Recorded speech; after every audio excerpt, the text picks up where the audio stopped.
Olá para você que me acompanha aqui no canal do meu tio Oscar. Hoje a gente vai analisar o filme Sangue Negro, de 2007. Quem acompanha as temporadas de premiações sabe que é um pouco raro que a gente tenha dois filmes com temáticas e propósitos muito semelhantes concorrendo de forma realmente competitiva em qualquer temporada de premiações. Felizmente, isso aconteceu justamente nesse ano que a gente está analisando, 2007. Se você se lembra bem, no último vídeo a gente analisou o filme Onde os Fracos Não Têm Vez, dos irmãos Coen, que é um dos trabalhos mais maduros e bem realizados da dupla de cineastas e que naquele caso manejava os elementos da identidade norte-americana para criar sua narrativa. Sangue Negro, que é o filme que a gente vai analisar a partir de agora, também é um dos filmes mais virtuosos da carreira do diretor Paul Thomas Anderson. Só que nesse caso a abordagem dele se concentra em alguns elementos formadores do próprio país Estados Unidos da América: a religião e a geração de riqueza.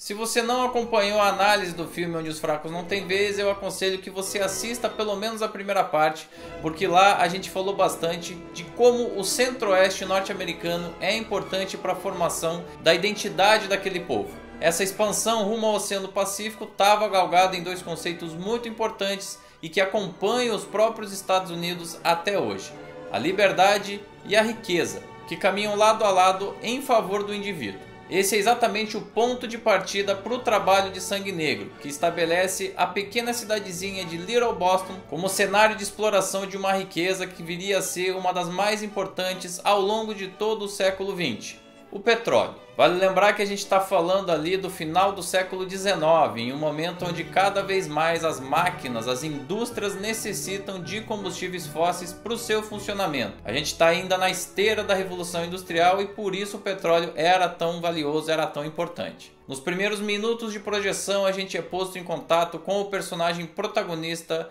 de Daniel Plainview. Ele está ali cavando um buraco, procurando fazer uma mina de exploração de prata, mas acidentalmente acaba descobrindo o petróleo e enriquece a partir dali. Ladies and gentlemen, I've traveled over half our state to be here tonight. I couldn't get away sooner because my new well was coming in at Coyote Hills and I had to see about it. That well is now flowing at 2,000 barrels and it's paying me an income of $5,000 a week. I have 2 others drilling and I have 16 producing at Antelope, so... Ladies and gentlemen, if I say I'm an oil man, you will agree.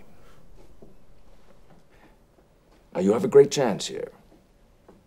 But bear in mind, you can lose it all if you're not careful. Esse trecho que eu selecionei, que você acabou de assistir, acontece um pouquinho antes dos 15 minutos de projeção. E desde o início até esse ponto, a gente tem a exploração de uma característica fundamental da personalidade desse personagem: a ganância. Esse aspecto vai ser fundamental para o desenvolvimento da linha narrativa e se coloca aqui em pelo menos 2 situações-chave. A primeira é quando ele, mesmo machucado com uma perna quebrada, prefere primeiro aferir o valor daquilo que ele tinha explorado na mina do que tratar do seu ferimento. É a riqueza acima da própria saúde, né? E num segundo momento a gente presencia ali um acidente de trabalho envolvendo um trabalhador que estava ali explorando, extraindo petróleo. Infelizmente esse acidente é bastante grave e deixa órfão um bebê que estava ali esperando o pai terminar o seu turno. Plainview então adota essa criança, mas ao contrário de um espírito humanitário de ajudar ali um ser que ficou indefeso, fica muito claro ao longo das sequências que ele fez isso para se promover, para se dar bem a partir desse elemento que era muito importante na constituição social, ou seja, a criação de uma família, a constituição de laços de afetividade. Era, portanto, uma relação muito mais de interesse do que propriamente de afeto. Nos locais onde ele passava e conversava ali com as pessoas que moravam nas mais longínquas regiões do oeste norte-americano, pegava bem ele se apresentar aí como um pai de família, como alguém responsável e que queria o bem comum. Mas essa atitude dele acaba só reforçando a sua própria ganância e momentos mais tarde a gente acaba tendo isso muito claro no momento em que um dos poços de exploração de petróleo sofre uma explosão. You wait here for me. You wait here for me. I'll be back. I'll be back in a minute. You wait here. Help me. I'm gonna take care of it. You wait here. Stay here.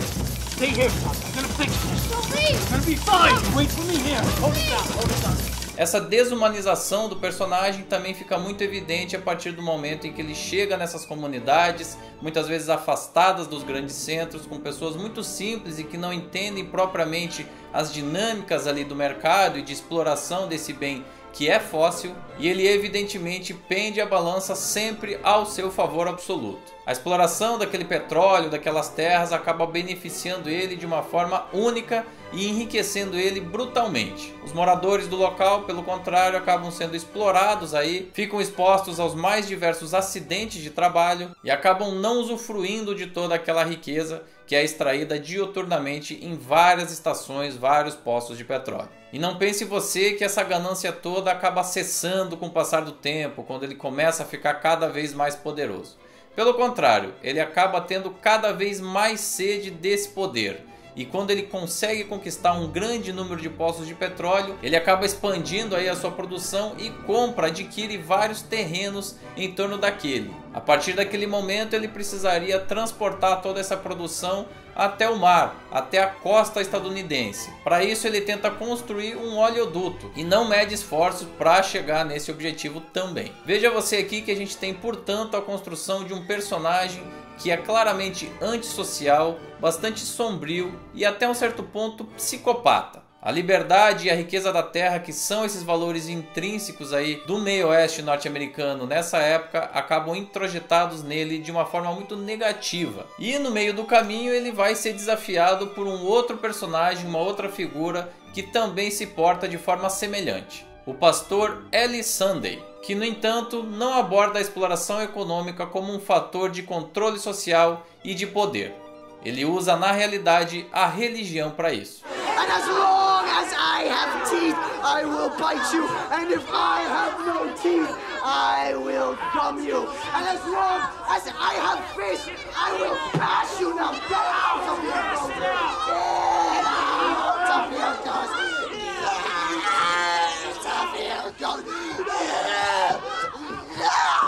And it left. Esse pastor é muito habilidoso com as palavras e ele acaba conseguindo controlar uma grande massa aí de desfavorecidos sociais em seu proveito próprio. Veja você então que esse filme estabelece dois personagens que buscam o controle social.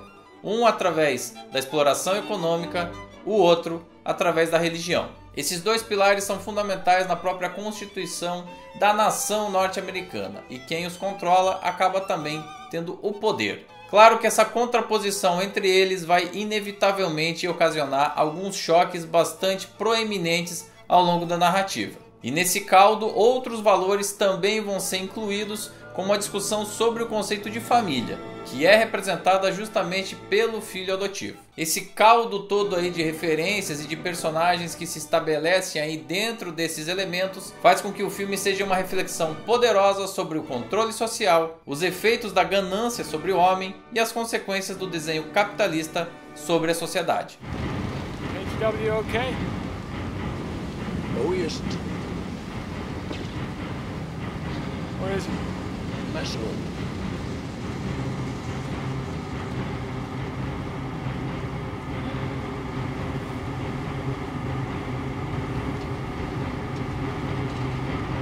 Essa narrativa bastante densa, multifatorial e bem desenvolvida tem um mestre por trás. E esse mestre responde pelo nome de Paul Thomas Anderson. Na minha opinião, inclusive, ele é hoje um dos melhores diretores norte-americanos, principalmente dessa geração um pouco mais jovem. Ele que já foi indicado aí 8 vezes ao Oscar por 5 filmes diferentes, sendo que o primeiro deles aconteceu ainda no ano de 1997 com o filme Boogie Nights, Prazer Sem Limites. Ele inclusive já deveria ter vencido um Oscar, eu acredito que seria mais do que merecido. Mais cedo ou mais tarde, a hora dele vai chegar, ele tem bastante prestígio entre os membros da academia. Para esse trabalho, ele adaptou as páginas de um romance intitulado Oil, lançado no ano de 1927 nos Estados Unidos pelo escritor Upton Sinclair. No entanto, essa adaptação tem muito mais as marcas do diretor do que necessariamente as características da obra original. Está presente no filme, por exemplo, uma marca muito presente em toda a sua filmografia, que é a construção constante de símbolos. Também fica muito evidente nessa obra que a narrativa é baseada em seus personagens, sempre a serviço de uma visão de mundo do diretor. E especificamente nesse caso, essa visão de mundo não é muito otimista. Inclusive, é interessante a gente notar que o próprio fato da riqueza ser de cor escura só reforça esse clima soturno, esse tom obscuro à história. Se você notar bem, a gente sai aí da sessão com a impressão de que acabou de ver um filme completamente escuro. E a gente tá falando aqui do centro-oeste norte-americano, uma terra altamente ensolarada. Preste atenção que até mesmo nesses momentos mais claros, a gente tem uma fotografia que sempre coloca o nosso personagem protagonista no escuro, nas sombras, seja nos locais de exploração do petróleo, seja na praia. I don't like to explain myself.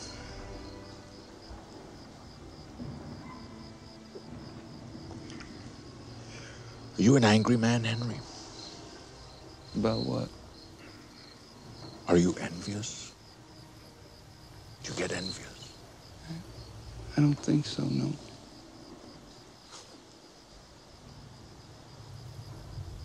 I have a competition in me. I want no one else to succeed. Claro que boa parte desse acerto visual se deve também ao fantástico diretor de fotografia dessa obra, que é o Robert Elswit.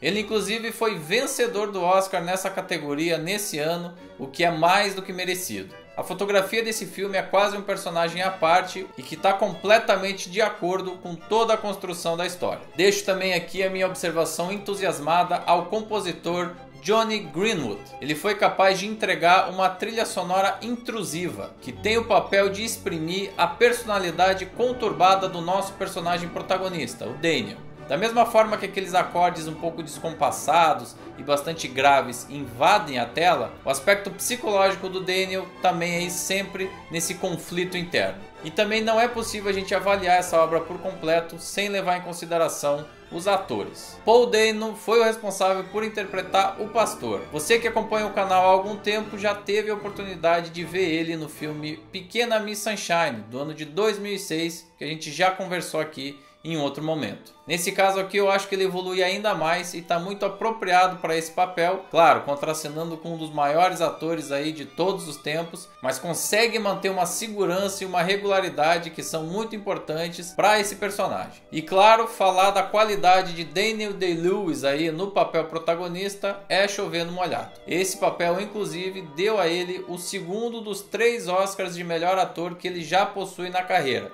Vale lembrar que o primeiro prêmio veio no ano de 1989 pelo filme Meu Pé Esquerdo, que também já foi analisado aqui no canal. Se você perdeu, volte nos arquivos e acompanhe. Mas aqui no caso é impossível a gente falar e analisar Sangue Negro sem falar também de Daniel Day-Lewis e levar em conta tudo o que ele entrega nas telas. A interpretação dele é um misto de dedicação, profissionalismo e muita intensidade acima de tudo. Ele sempre se entrega muito para os papéis que ele se propõe a fazer, e isso fica muito claro em toda a sua filmografia. E esse é mais um excelente exemplo disso. Essa perturbação psicológica acompanha ele do início ao final. Ele tem uma evolução interna enquanto personagem e ao mesmo tempo essa cegueira acaba abatendo ele e todos os que estão à sua volta de uma forma completamente brutal. Não são só as ações, mas é também o gestual, é a forma de falar, são os olhares. As últimas sequências do filme são altamente perturbadoras. Você fica incomodado ali com tudo que ele está falando e a forma como ele está abordando todas as questões. É um homem completamente tomado aí por ele mesmo, pelo seu interior. Não à toa ele é considerado hoje um dos maiores atores vivos, uma afirmação que eu concordo. I should have known that under this all these past years you've been building your hate for me piece by piece. I don't even know who you are because you have none of me in you. You're someone else's. This anger, your maliciousness, you're an orphan from a basket in the middle of the desert. Sangue Negro recebeu 8 indicações ao Oscar 2007 e venceu em 2 categorias, melhor fotografia e melhor ator. Se trata de um filme em várias camadas, de uma construção muito inteligente acima de tudo, e da qual a gente pode tirar outras conclusões, outras interpretações. É o tipo de filme que a gente termina de assistir e passa a refletir por muito tempo sobre ele. Confesso que não é um filme dos mais fáceis, ele pode incomodar aí muita gente, mas esse é justamente o objetivo dessa produção. Além disso, se trata aí de um dos melhores filmes, de um dos melhores diretores vivos e em atividade do cinema mundial. Só isso já seria um motivo mais do que suficiente para você acompanhar esse trabalho. E que bom, que alegria a gente ver um filme como esse concorrendo no Oscar de melhor filme, principalmente ao lado de uma outra produção tão bem qualificada como é Onde os Fracos Não Têm Vez. Parabéns à Academia por ter incluído Sangue Negro na lista de indicados a melhor filme daquele ano. What are you looking so miserable about? There's a whole ocean of oil under our feet. No one can get at it except for me.